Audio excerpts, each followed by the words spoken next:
বিমানবন্দর থেকে প্রবাসী স্বজনকে নিয়ে ফেরা হলো না বাড়ি। সড়ক দুর্ঘটনা কেড়ে নিল 4 শিশুসহ 7 জনের প্রাণ।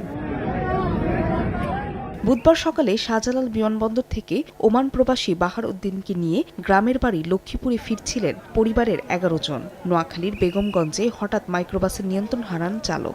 এক পর্যায়ে রাস্তার পাশের খালে পড়ে যায় মাইক্রোবাসটি। ঘটনাস্থলেই মারা যান 7 জন। স্বজনদের অভিযোগ, চালক ঘুমিয়ে পড়ায় এই দুর্ঘটনা।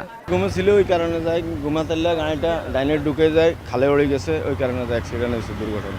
গাড়িতে মোট 11 জন লোক ছিল আর পরবর্তীতে আমরা ওখানে পৌঁছার পরে হাইওয়ে পুলিশকে ফোন দিলে ওখানে ওনারা রেকান ভ্যান দিয়ে যখন গাড়িটাকে উপর নিয়ে আসে তখন আমাদের লোকজন এই উদ্ধার করে পুলিশের হাতে হস্তান্তর করে।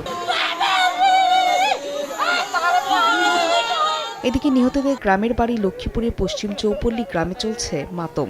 একই সঙ্গে পরিবারের 7 জনকে হারিয়ে দিশেহারা স্বজনরা। কয়েকবারে কইছি গাড়ি সাইড করি খাড়াই তুমি ঘুম যাইল, মানে কয় না চলব যাইম।